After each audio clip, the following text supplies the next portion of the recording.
to another episode of Learn Japanese from Some Guy. In today's video, we're going to look at chapter 10 of my textbook, where we're going to learn how to conjugate verbs to the mas form. And I think up to now, this will be probably the most important lesson that we've looked at. After today's lesson, you'll be able to express yourself in a number of different ways, and I think from here, your Japanese level is really going to take off, really going to improve, because if you can conjugate a verb to the mas form, conjugating a verb to the past tense, for example, will be much easier, and learning other verb conjugations will be made much more simple. So today's lesson is very, very important, so I hope you enjoy it, and without further ado, 始まりましょうか。よろしくお願いします。Alright everyone, here we are, chapter 10, and like I said, today we're going to learn how to conjugate our verbs to the mas form. Very, very important lesson today, so let's get started. This is really going to mark the first chapter in which we really focus on conjugating verbs, and in my opinion, as someone who studied numerous languages, I think verb conjugation is what speaking a language really all boils down to. You know, talking about what we did in the past, what we will do in the future, what we would have done, what we should have done, what we want to do, etc. All these things are determined by how we conjugate our verbs. So before we get into really difficult stuff, we're just going to take it slow and ease our way into this new path towards speaking Japanese. So you may have nightmarish flashbacks of your junior high or high school French class when you hear the word conjugation, but don't be scared. Conjugating verbs in Japanese is very straightforward and very logical. So today's chapter shouldn't be any problem for you at all.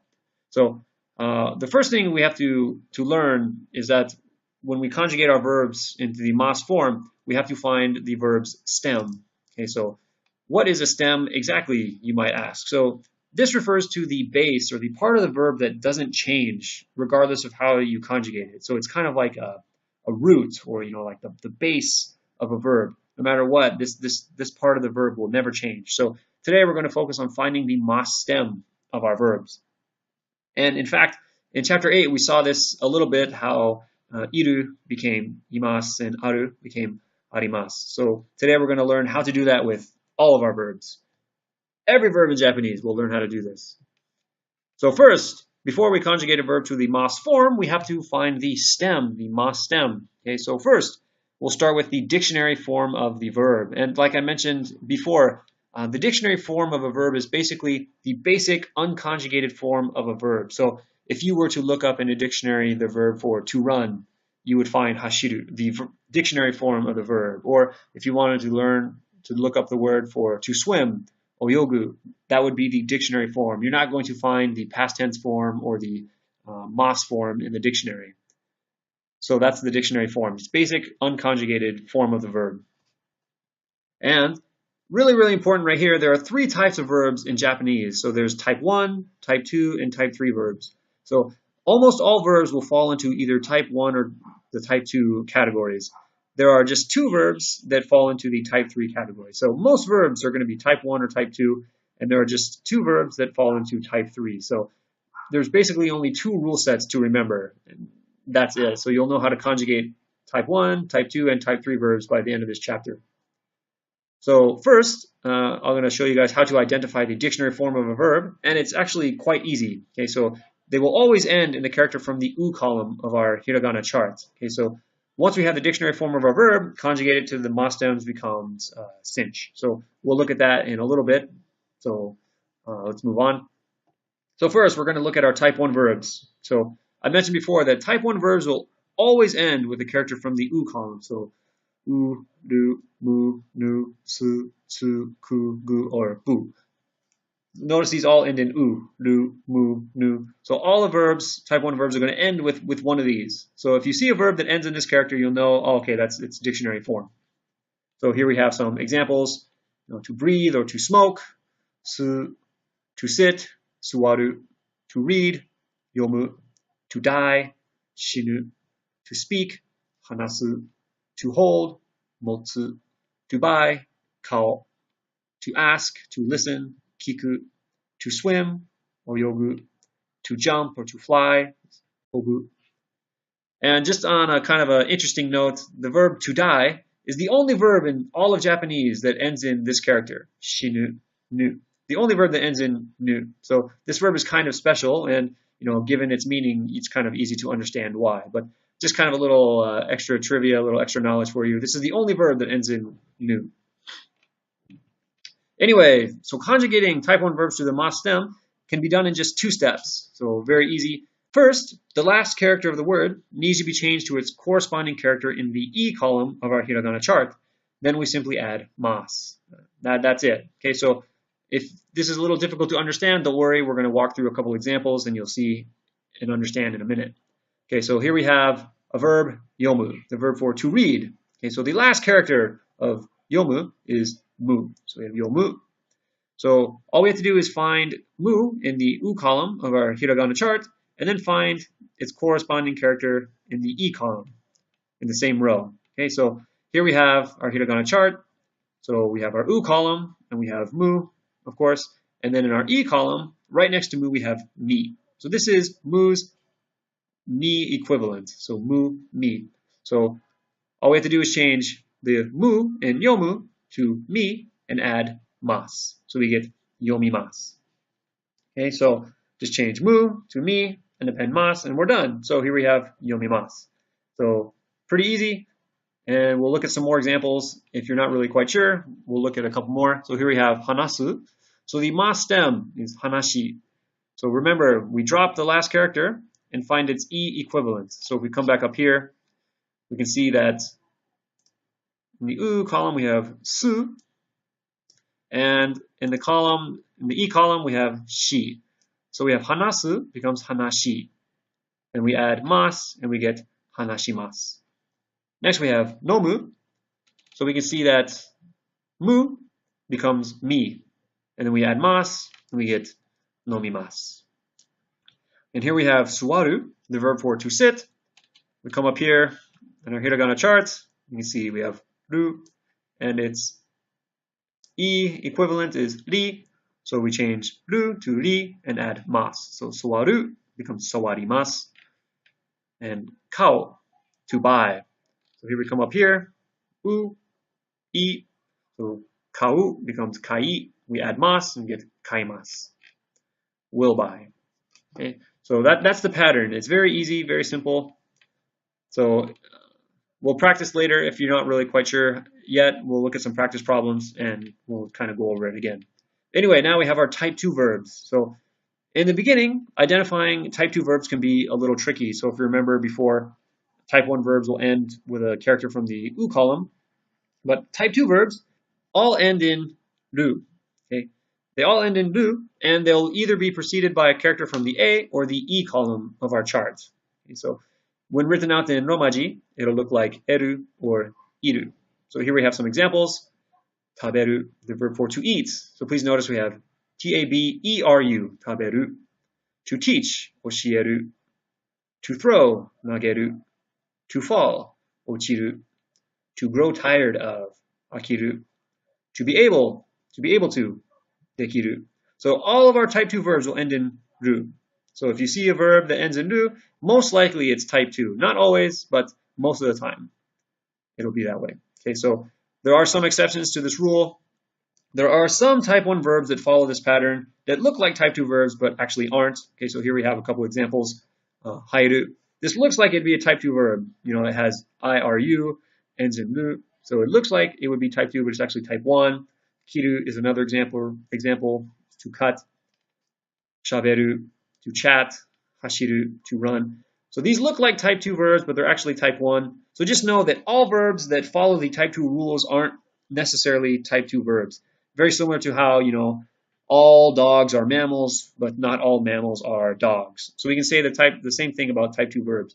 All type 2 verbs end in ru, but not all verbs that end in ru are type 2 verbs. So don't worry, as you kind of study, you'll get to know which ones are really type 1 verbs that look like type 2 verbs. So don't worry about it too much for now. We'll focus on it later. Okay. So anyway, now let's see how to conjugate our type 2 verbs to their mas form. And fortunately, type 2 verbs are much easier to conjugate than type 1 verbs. All we have to do is drop the final character, the final ru, and add mas. We have taberu, drop ru, add mas, taberu, tabemasu. Miru, to see or to watch, drop ru, add mas, mimasu. Nageru, to throw, becomes nagemasu. Ochiru, to fall, becomes ochimasu. Deru becomes demasu. Kiru becomes kimasu. So type 2 verbs are very, very easy to conjugate to the mas form. Just drop ru and add mas. That's it. And now we're going to look at our type 3 verbs. So I mentioned earlier that Japanese has 2 irregular verbs. And, as far as I'm concerned, just having 2 irregular verbs is quite amazing considering how many irregular verbs English has. But here they are. So suru, the verb for to do. So this is a verb you will use all the time. So learning and remembering how to conjugate it shouldn't be a problem because you use it all the time and it'll just become natural. So the mas form of suru is shimasu. So su changes to shi, and we add mas. And here we have another one, kuru, a very, very common verb that you'll use all the time. Kuru becomes kimasu. So the one thing you have to remember is that this character, even though it looks the exact same, changes from ku to ki. Kuru, kimasu. So remember that, just like how in English sometimes, O-U-G-H can say O or uf or u. Just looking at the word, you'll know how to pronounce it. And the same with Japanese. You'll see this and you'll automatically know it's kimasu. Even if the Hiragana isn't written up here, it'll be easy to identify.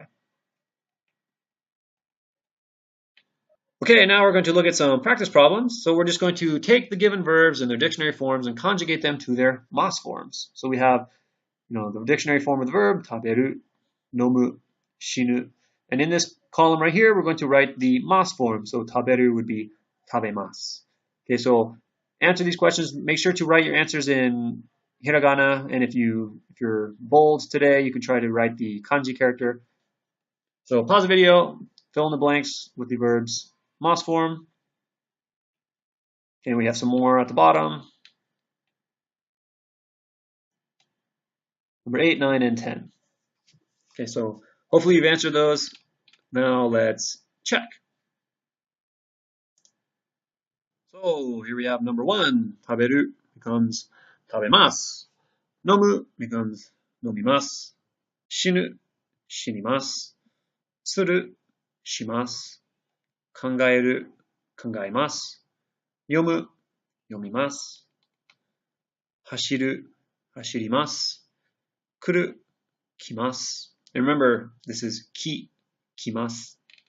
Number 9, hanasu, hanashimasu. And number 10, deru, demasu. So if you missed some of those, you weren't sure how to answer them, go back and watch the video again, how to change type 2 verbs I think are, really easy. Kangaeru, kangaemasu. But the type 1 verbs might be a little tricky. Nomu, change mu to ni and add mas. Nomimasu, shinimasu. So if you're not sure, watch the video again, or you can ask a question below and I'll try my best to help you out. But anyway, that's going to do it for today's chapter. So what did we learn today? We basically learned how to find the mas stem of a verb and conjugate it to its mas form. Again, a very, very important skill if we're going to improve our Japanese ability. So before moving on, please make sure you understand this chapter. And we also learned that type 1 verbs will always end with the character from the u column, so u, ru, mu, and the rest. Type 2 verbs end in ru and will always be preceded by a character from the e or a or e column of our chart. And we also have to remember that not all verbs that follow the type 2 rules are type 2 verbs. Okay, so some verbs like hairu look like type 2 verbs but are actually type 1 verbs. Type 3 verbs are suru and kuru, and they are irregular, and they follow a different set of rules for conjugating. But we learned how to conjugate suru to shimasu and kuru to kimasu. So if you can do that, then these verbs shouldn't trip you up too much.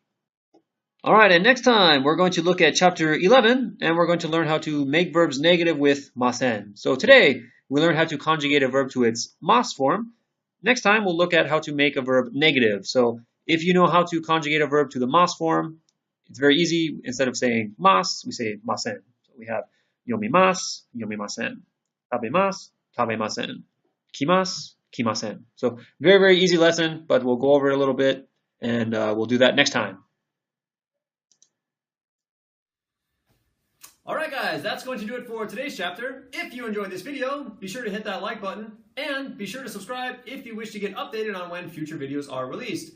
Also, if you wish to support this series or you're just so motivated you can't wait for that next video to come out, my book is available for purchase on Amazon, the link for which will be in the description box below. As always, your comments and reviews are greatly appreciated, so be sure to let me know what you think. Anyway, thank you very much for watching and we'll see you next time. Mata ne!